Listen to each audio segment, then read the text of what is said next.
Warning. Our YouTube channel and its videos may contain scenes, language, and content that may not be appropriate for all audiences. These videos include surveillance footage, undercover pursuit of suspects, actual police and rescue operations, and fearless confrontations. If you do not approve of the content, please do not watch our videos. If you wish to continue, we strongly advise that you proceed with caution. Viewers' discretion is advised.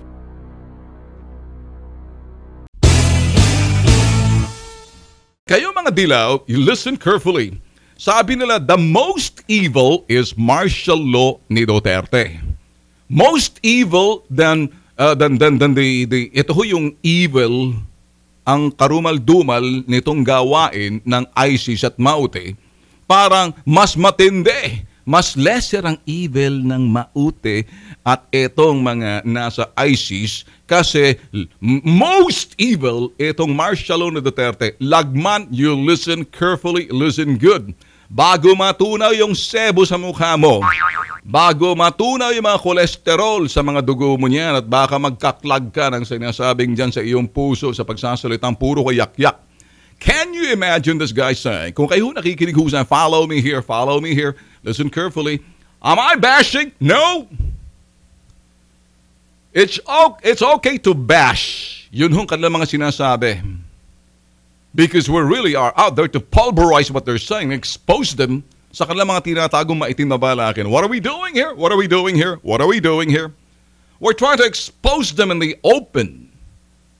In kanilang tactics and strategies na they think that they can just simply, make a fool out of us.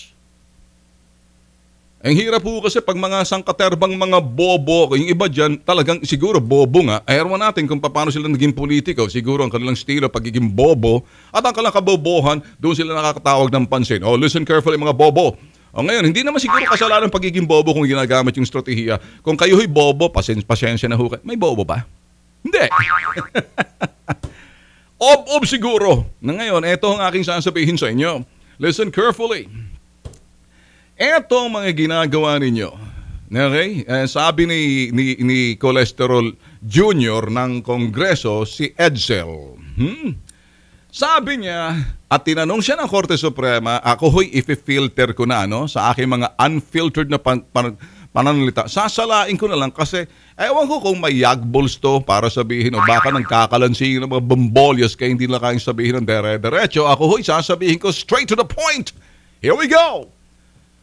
Ang sinabi ho ng Korte Suprema, ano kaya kung pumunta muna kayo doon sa Marawi para malaman ninyo kung anong dahilan, kung makita yung justified yung martial law. Ang sagot ho, ngayon, i-filter ko, Your Honor, you don't have to go to Mindanao. You don't have to go to Marawi. It's to find out whether it's justified, the declaration of martial law before, during, and after.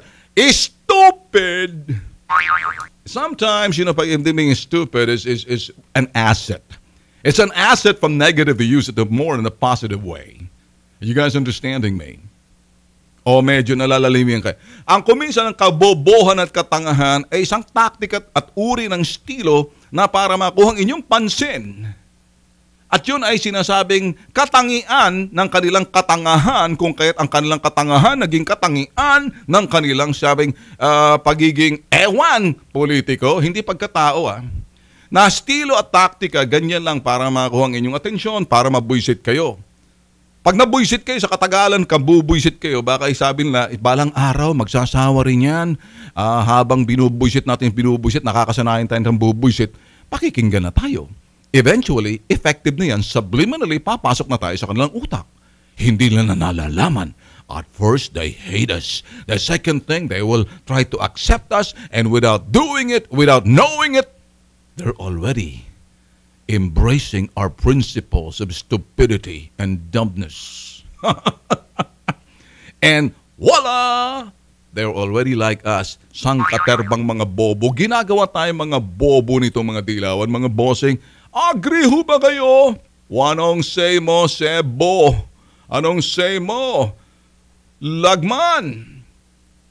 While you're saying you don't need to go to Mindanao, all you do just to stay in your air-conditioned office in your Congress, kung mismong Albay, kung saan ka man ang galing kongresista ka, hindi mo maayos-ayos, hindi mo mapapaunlad ang mga buhay dyan sa Albay kung saan ka man congressman ka, tapos pati Marawi, pinakikialaman mo.